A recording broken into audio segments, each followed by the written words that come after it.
Channel আইয়ের ice cream পডকাস্টে স্বাগত জানাচ্ছি। আমি তানফির লিপন।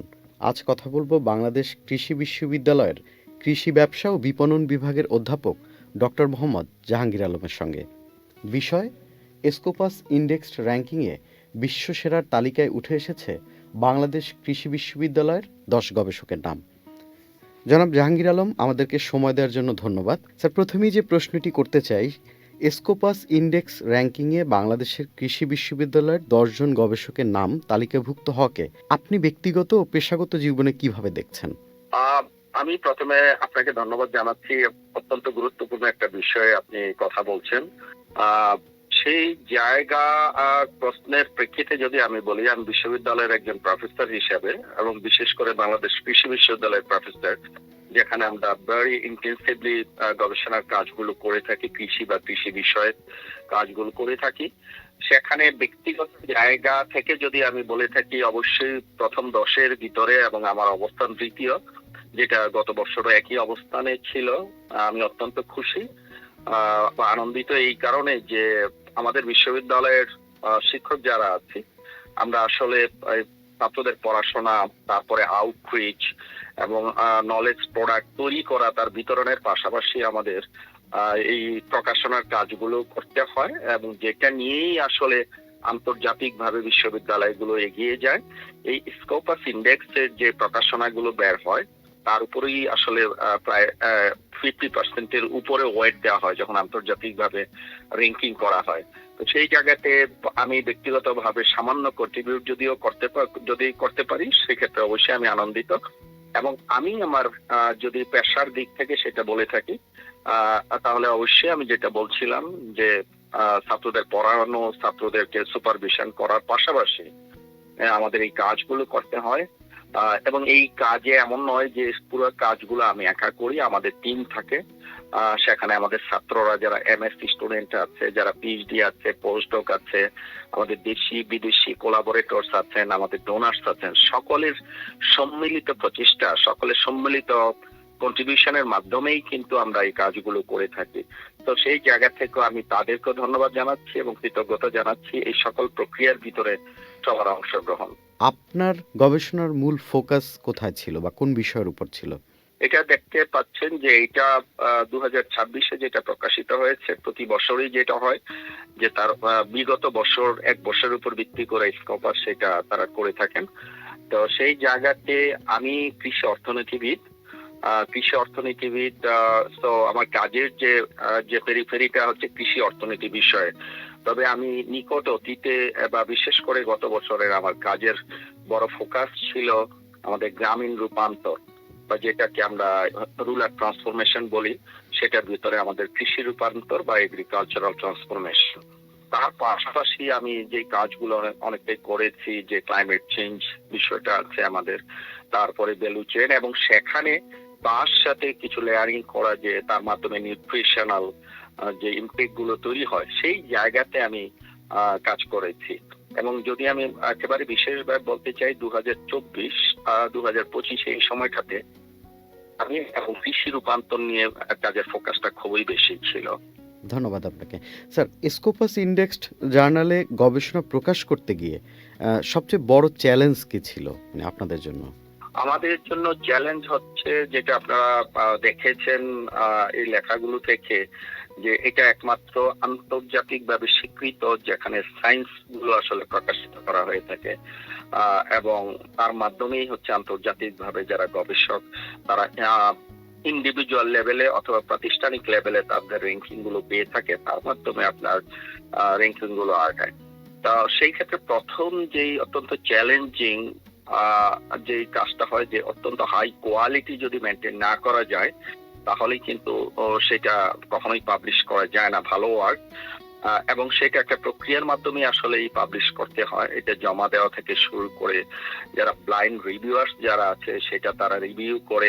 অনেক সময় দেখা যাচ্ছে যে একটা ভালো লাগা জিনিস যেমন হয় যখন অনেক প্রক্রিয়ার পরে একটা লেখা প্রকাশিত হয়, যেমন এবং আমার যে ফিল্ডের যারা ইন্টারন্যাশনাল গবেষক আছেন, প্রফেসর আছেন সারা ওয়ার্ল্ড ব্যাপী, তারা পড়ে থাকেন, দেখে থাকেন, সেটা যেমন আনন্দ আছে।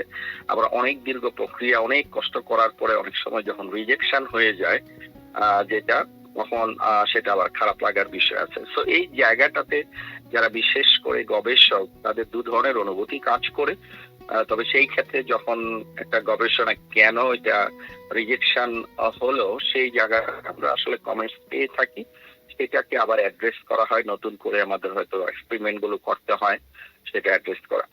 সেকেন্ড আরেকটা বিষয় হচ্ছে যে আমরা যারা কাজ করি বাংলাদেশে জানেন যে ফান্ডিং স্থানীয়ভাবে ফান্ডিং পেলেও আমাদের ক্ষেত্রে আহ, অপর্যাপ্ত আমি বলবো। এবং আপনি যে তালিকাগুলো দেখছেন এদের অনেকেই আছে যে আসলে আন্তর্জাতিক ভাবে তাদের ফান্ডিংটা এক্সপ্লোর করতে হয় এবং সেই জায়গায় বড় ধরনের প্রতিযোগিতার মুখে যেতে হয়। কারণ আমরা বাংলাদেশে কিছুটা সীমাবদ্ধতার ভিতরে থেকে আন্তর্জাতিক প্রতিযোগিতা করে ফান্ডিংটা নিয়ে আসা এবং কাজ করতে যে প্রক্রিয়াগত বিষয় আছে সেগুলা আমরা যারা করছি সেটা বলবো না যে আমরা বড় ধরনের সম্মুখীন হই, বাট অন্য জায়গায় যতটা স্মুথলি হয় আমাদের ক্ষেত্রে সেটা হয় না। ধন্যবাদ স্যার। গবেষণা প্রকাশনার সংখ্যা বাড়াতে একজন তরুণ শিক্ষক বা গবেষকের জন্য আপনার পরামর্শ কি থাকবে, এবং পাশাপাশি আরও একটি বিষয় যুক্ত করবেন, স্কোপাস ও ওয়েব অফ সায়েন্সের মতো ডাটাবেজে প্রকাশনা বিশ্ববিদ্যালয়ের আন্তর্জাতিক র্যাঙ্কিংয়ে আসলে প্রভাব ফেলে কিনা বা প্রভাব তৈরি করতে পারে কিনা? জি, প্রথম যে প্রশ্নটা বলেছেন বিশেষ করে যারা নবীন বা আর্লি ক্যারিয়ার রিসার্চার আমরা বলে থাকি শব্দতে, তাদের জন্য একটা হয় যে অনেকেই একটা লেখা তারা হয়তো পুরো প্রক্রিয়া অনুসরণ করে, বৈজ্ঞানিক পদ্ধতি অনুসরণ করে গবেষণা শেষ করে সেটা লিখেছে এবং জমা দিয়েছে। তো যেটা হয় যে সেটা রিজেক্ট হচ্ছে। রিজেক্ট হলে আমি যেটা পরামর্শ দিতে চাই, এটা হাল ছাড়া যাবে না, মানে গিভ আপ করা যাবে না। যেটা আমি যে কমেন্টস গুলো দিয়েছি সেই কমেন্টস গুলো অ্যাড্রেস করে প্রয়োজনে আমি নতুন করে এক্সপেরিমেন্ট করব, নতুন করে তথ্যগুলো নিয়ে আমি বিশ্লেষণ করব, সেটা নতুন করে আবার লিখবো। এই কাজটা আমাকে কন্টিনিউয়াস করতে হবে। এবং সেকেন্ড যে পরামর্শটা হচ্ছে আমার এই কাজের অভিজ্ঞতার প্রেক্ষিতে যখন এই স্কপাস ইন্ডেক্স জার্নাল অথবা ওয়েব অফ সায়েন্সের যে জার্নালস গুলো আছে সেখানে একটা লেখা প্রকাশ করা হয়, আমার যে আন্তর্জাতিক মূল্য স্থানীয় জার্নালে একটা লেখার এগেনস্টে 100 জার্নালকে একই মূল্য দেয় বলে আমার মনে হয় না। আমি ব্যক্তিগতভাবে সেটা অনুভব করি। আন্তর্জাতিক র্যাঙ্কিং এ কেবল এই গবেষণা পত্র যেগুলা স্কোপাস বা আরো কিছু প্ল্যাটফর্ম আছে, কিন্তু সবগুলোর আলটিমেট আমব্রেলা প্ল্যাটফর্ম হচ্ছে স্কোপাস। ওই স্কোপাস জার্নালে যখন পাবলিশ করা হয় সেটাই কেবলমাত্র আন্তর্জাতিক র্যাঙ্কিং কনসিডারেশনে করা হয় এবং অন্যান্য আরো ফ্যাক্টরের সাথে স্কোপাস র্যাঙ্কিং এ ব্যাপারটার ওয়েট দেওয়া হয় মোর দেন 50%। স্যার, এই গবেষণাগুলো বাস্তবে প্রয়োগ বা দেশের কৃষি উন্নয়নে কি ধরনের প্রভাব ফেলতে পারে বলে আপনি মনে করেন, যদি এটাকে বাস্তব প্রয়োগ হয়? সেটা আসলে আমাদের যেহেতু মানে বিশেষ করে আমি যদি আমাদের বিশ্ববিদ্যালয় কৃষি ভিত্তিক গবেষণাগুলো, অনেক গবেষণায় আছে সরাসরি আমাদের মাঠ পর্যায়ে সেটা যাচ্ছে। শুধু সেটা বিশ্ববিদ্যালয় না, কারণ বিশ্ববিদ্যালয়ের সাথে কোলাবোরেশনে আমাদের যে গবেষণা প্রতিষ্ঠানগুলো আছে নার্স গ্রুপ তারা কাজ করে থাকে এবং এটা মাঠ পর্যায়ে যাচ্ছে সরাসরি। আর বিশেষ করে কিছু গবেষণা আছে যেটা নীতি নির্ধারণের বিশেষ করে সহায়তা করে। যেমন আমার যে কাজগুলো আছে যেটা করে থাকি নীতি নির্ধারণে এই বিষয়গুলো একটা নলেজ প্রোডাক্ট হিসাবে সেটা যাচ্ছে এবং নীতি নির্ধারকরা সেটা আসলে ব্যবহার করতে পারছে ওই তথ্যটা। আগামী দিনে আসলে আপনাদের গবেষণার নতুন লক্ষ্য কি থাকবে এবং পরিকল্পনা কি, এবং এই অর্জন বাংলাদেশ কৃষি বিশ্ববিদ্যালয়ের ভবিষ্যৎ গবেষণা ও আন্তর্জাতিক পরিচিতিতে কতটা এগিয়ে নেবে বলে আপনি আশা করেন? জি, আমরা যেই কাজটা করে থাকি বিশেষ করে গবেষকরা তারা প্রচুর সময় ব্যয় করতে হয় গবেষণাতে। তবে আমাদের অনেকে যারা গবেষণা করে থাকি যে এটা আমাদের জাতীয় পর্যায়ে কতটা কাজে আসবে, আমাদের নীতি নির্ধারণী গুলো কতটা কাজে সহায়তা করবে নীতি নির্ধারণীতে, এইটা আমরা প্রতি মুহূর্তেই কিন্তু সেটা আমরা রিভিউ করে থাকি।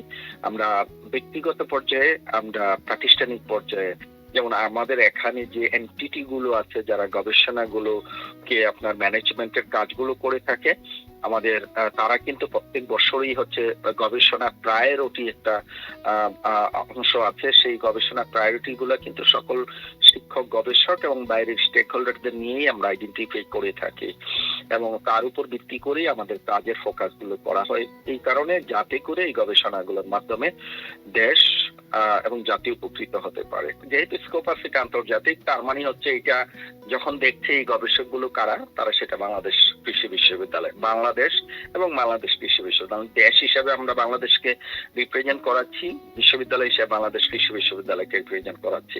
ফলে অবশ্যই সেটার প্রতিনিধিত্ব করছি আমরা বাইরে। যখন এই লেখাগুলো পড়ছেন বিভিন্ন বিশ্ববিদ্যালয়, সেই অত্যন্ত উন্নত দেশের যে প্রফেসর, গবেষক আছে, তারা দেখছেন আমাদের এই লেখা, পড়ছেন এবং সাইটেশন করছেন।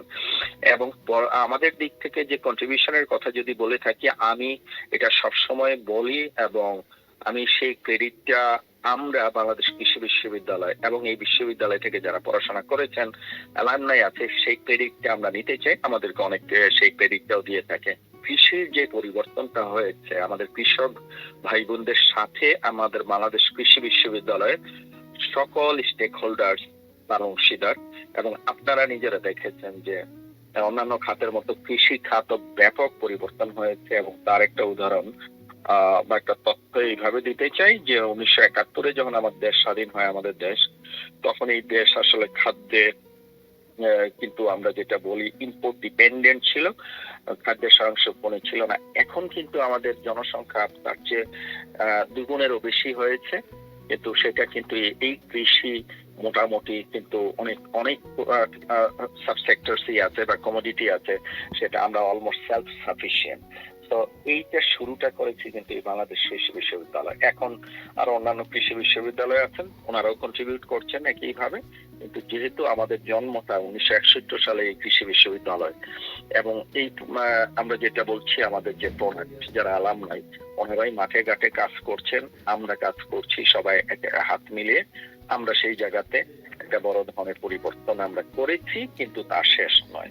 আমাদেরকে আরো বড় পরিবর্তনের দিকে নিয়ে যেতে হবে। কৃষি এবং কৃষির সাথে সংশ্লিষ্ট যে খাতগুলোতে আছে, যেখানে বড় ধরনের একটা ভূমিকা পালন করে থাকে, বিশেষ করে গ্রামীণ রূপান্তরে, গ্রামীণ ও কৃষি রূপান্তরে, এবং সেই কাজটাই আমরা করছি। জি স্যার, চ্যানেলকে সময় দেওয়ার জন্য আপনাকে ধন্যবাদ স্যার। হ্যাঁ, আপনাকেও ধন্যবাদ। অনেক সুন্দর কথা হয়েছে আমাদের।